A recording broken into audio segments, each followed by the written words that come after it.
Bonjour, c'est Steve, j'espère que vous avez la forme. Je suis toujours à Grenade. Ce que vous voyez loin derrière moi, c'est la Sierra Nevada. Et on peut même voir une partie du sommet qui est enneigée, c'est vraiment super cool. Ici, il fait super doux, c'est super ensoleillé, c'est plutôt cool. Alors, j'en profite pour faire une vidéo en extérieur. Alors, j'ai fait un sondage il y a quelques jours pour vous demander qu'est-ce qui se passerait dans votre vie si vous aviez une meilleure estime de vous. Et vous avez été une large majorité à me dire que vous vous lanceriez davantage dans des actions qui vous font envie. Alors, à ceci, j'ai une suggestion à vous faire. Et si vous vous lanceriez dans une démarche scientifique? Qu'est-ce que fait un scientifique? Il a des hypothèses, il a des idées préconçues, en tout cas sur des choses à tester. Et ce qu'il se propose de faire toujours, c'est mettre en place un protocole expérimental pour vérifier si ces hypothèses sont vraies ou sont fausses. Où est-ce que je veux vous amener? C'est que le plus souvent, on s'empêche de se lancer dans des actions parce qu'on a des croyances. On a des croyances fondamentalement négatives à son propre propos. Et ça, on en a tous, des croyances, bonnes et mauvaises. Tout n'est que croyance. C'est grâce aux croyances qu'on a des lunettes pour interpréter la réalité. Parce que la réalité objective telle qu'elle est, elle est insaisissable. C'est-à-dire qu'on perçoit le monde à travers notre expérience de vie, à travers l'éducation qu'on a eue, à travers la culture qu'on a, à travers le niveau social qu'on a aussi. Et tout ça, ça nous permet d'avoir des codes de référence qui nous permettent d'interpréter la réalité. Peut-être que votre expérience de vie vous amène à avoir des croyances ressources, c'est-à-dire des croyances qui vont vous permettre d'agir facilement dans certains domaines.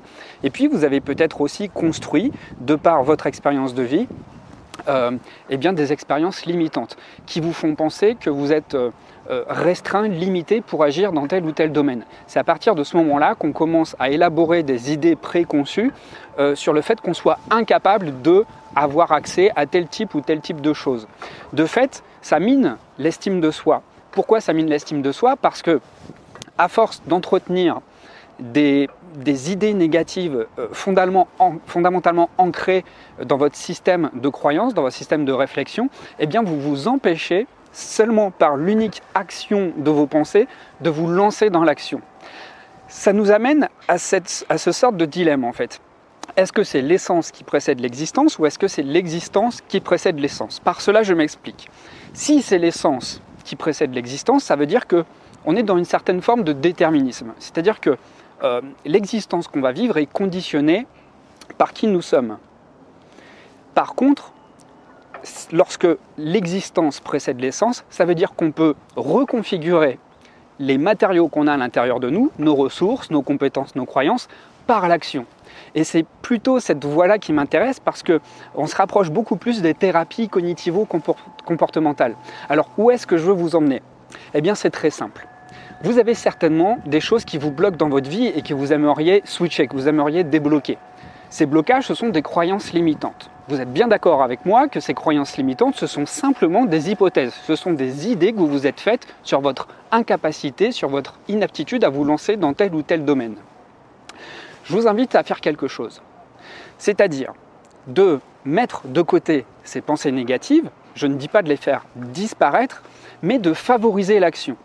Par exemple, vous avez envie de vous lancer dans un cours de natation. Allez, parlons d'apnée. Vous avez envie de vous lancer dans l'apnée, vous n'avez jamais fait d'apnée. La première pensée que vous pouvez avoir va être une pensée qui prend racine dans vos croyances limitantes. Je suis nul, je ne vais jamais y arriver, les autres autour de moi vont être meilleurs en fait, ils ont beaucoup plus d'entraînement. Maintenant, si on apprend à regarder autrement cette manière d'envisager les choses, et si on se dit, ok, je me lance dans cette action-là, je m'inscris dans un club d'apnée, ou un club de danse, ou un club de dessin, ou de zumba, ce que vous voulez, et je me donne la chance de progresser. Je m'inscris justement à un cours pour me donner la chance de progresser. Eh bien, lorsque vous êtes dans cette dynamique-là, vous vous offrez la chance de changer votre point de vue, parce que c'est l'expérience qui va vous montrer que finalement, vous avez bien plus de ressources que vous ne le pensiez. Alors, je vous invite là, à travers cette vidéo, à prendre un papier et un stylo et peut-être à faire l'inventaire des choses que vous aimeriez vraiment faire, des choses qui vous tiennent à cœur, mais pour lesquelles vous avez un réel blocage. Ça peut être chanter, ça peut être prendre la parole en public, ça peut être jouer d'un instrument, ça peut être écrire. Et ensuite, je vous invite vraiment après avoir fait une liste de choses qui vous font vraiment envie, de choisir juste une seule chose, la chose qui vous tient le plus à cœur. Ce que je vous demande, c'est d'écrire cette croyance limitante. C'est d'écrire cette croyance limitante, c'est-à-dire le blocage que vous entretenez dans votre pensée, quelles sont les pensées négatives qui vous viennent immédiatement à l'esprit, rien qu'à l'idée de vous lancer dans ce type d'activité. Ensuite, je vous invite vraiment à faire un premier pas, à vous lancer dans l'action. Je vous le rappelle, lorsqu'on part du postulat que l'existence précède l'essence, c'est-à-dire qu'avec vos actions, avec les comportements que vous allez mettre en place, vous allez pouvoir modifier les structures en vous. C'est-à-dire qu'on n'est plus dans le déterminisme, mais que l'expérience, le fait de vous exposer à des nouvelles actions va pouvoir tout modifier à l'intérieur de vous. Et lorsque vous allez vous lancer, pour ceux qui vont vraiment avoir le cran de se lancer, ce que je vous invite à faire, bien sûr, c'est que vos idées fondamentalement ancrées, vos idées, vos pensées négatives ne vont pas disparaître. Ce serait absurde de vous dire que ça va disparaître, c'est pas vrai. Simplement, vous pouvez énormément, considérablement rétrécir le poids qu'ont ces pensées négatives à votre propos. Et ce qui va vous aider, c'est de vraiment vous concentrer sur l'action. Par exemple, vous vous inscrivez pour la première fois à un cours de boxe, vous avez vraiment peur de vous faire éclater. Ce qui va vous aider, c'est vraiment de vous concentrer sur les techniques que vous enseigne votre moniteur, sur la force que vous devez déployer, sur le sac sur lequel vous devez taper. Et plus vous vous concentrez sur l'action intrinsèque en elle-même, et moins vous aurez ces pensées négatives qui vont prendre de la place. C'est-à-dire par là, que l'action est déjà en train de travailler en profondeur en vous, car vous mettez tout le focus sur cette action. Et ça va vraiment vous permettre de switcher, en tout cas de modifier vos croyances limitantes et vous permettre, à travers des expériences progressives que vous allez itérer plusieurs fois à la suite, eh bien de resolidifier, en tout cas de reconstituer un nouveau socle de base avec de nouvelles croyances. Vraiment, je vous invite à le faire. Et je vous invite à faire des petites actions, pas forcément faire des trucs de fou, hein, mais je ne sais pas, moi par exemple, là, j'ai un petit peu de difficulté en ce moment-là pour socialiser. C'est pas facile parce qu'il y a la barrière de la langue, bien que je me débrouille en espagnol, mais quand même, il y a des choses qui bloquent parce que j'arrive plus à m'exprimer aussi spontanément qu'en français. C'est normal, ça fait juste une semaine que je suis là, j'essaie pas de trop me fustiger. Néanmoins, pour m'aider, tous les jours, je me donne un petit défi. Je me donne en fait le défi de parler au minimum 3 fois à des inconnus dans la rue pour n'importe quoi, pour demander une direction, pour demander un café où est-ce qu'il y a du wifi, je demande des conseils de bons restos. Bref, je trouve toujours un prétexte en fait pour briser la glace et ça m'aide en fait à me dire ok, je suis capable de socialiser dans un pays qui m'est étranger, je suis capable de socialiser, de parler une langue même si c'est pas hyper familier. En tout cas, je fais l'effort et je me prouve que ça marche. Et finalement, vous allez vous rendre compte de quelque chose, vous allez vous rendre compte que vous n'êtes pas si nul que ça et que les hypothèses que vous êtes en train de tester, elles sont erronées.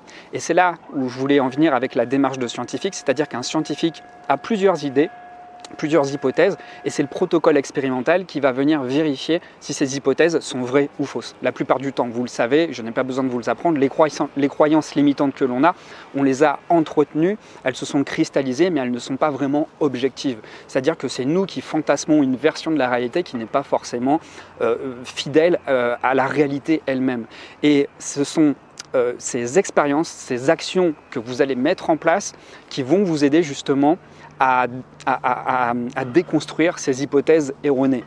Et retenez bien cette chose, plus vous restez dans l'inaction, plus vous allez ressasser des pensées fondamentalement négatives et plus ça va vous bloquer pour passer à l'action. Donc n'attendez pas d'avoir une bonne estime de soi pour passer à l'action, au contraire, passez à l'action pour redorer votre estime de soi. Prenez le truc à l'inverse en fait, parce que vous allez pouvoir attendre des lustres et des lustres si vous attendez d'avoir une bonne estime de vous. C'est l'action, c'est le mouvement en lui-même qui va vous reconnecter à vous, à vos ressources et qui va à nouveau faire croître cette confiance en soi en partant sur un socle de nouvelles expériences. Et ce sont ces nouvelles expériences qui vont vous faire réaliser que vous êtes capable. Alors quels que soient vos objectifs, quels que soient les enjeux que vous traversez, je vous souhaite vraiment de vous donner cette chance-là. Voyez-le comme ça. Il n'y a que vous qui peut vous donner cette chance-là. Alors si vous avez encore des difficultés avec votre estime de soi, vous pouvez faire un test et évaluer votre niveau d'estime de soi. C'est un test entièrement gratuit. Vous allez trouver le test, c'est le premier lien dans la description de la vidéo. Vous vous inscrivez et vous le recevez immédiatement par email. Prochainement, je vais sortir une formation sur comment faire croître l'estime de soi, en tout cas comment mieux se débrouiller en construisant une meilleure estime de soi pour justement avoir accès à ce qu'on a envie de développer dans sa vie, pour développer les actions que l'on souhaite mettre en place, faire grandir sa confiance en soi et surtout guérir ces blessures émotionnelles qui nous empêchent de passer à l'action. Voilà, eh bien, je vous remercie beaucoup de m'avoir écouté. Moi, je vais justement tourner la formation qui va sortir, je pense, cette semaine. Je m'avance un petit peu, mais je pense qu'en le disant publiquement en vidéo, ça va me pousser à aller encore plus vite. Voilà, je cherche juste l'endroit calme pour pouvoir tourner et je pense avoir trouvé. Je vous remercie beaucoup d'avoir suivi cette vidéo. N'hésitez pas à interagir avec moi dans les commentaires, à vous abonner si ce n'est pas encore fait, parce que je remarque que 80% des personnes qui regardent mes vidéos ne sont pas abonnées. Et si vous pensez que cette vidéo peut aider quelqu'un, surtout n'hésitez pas à la partager. Voilà, je vous remercie beaucoup et je vous dis à très vite. Prenez bien soin de vous.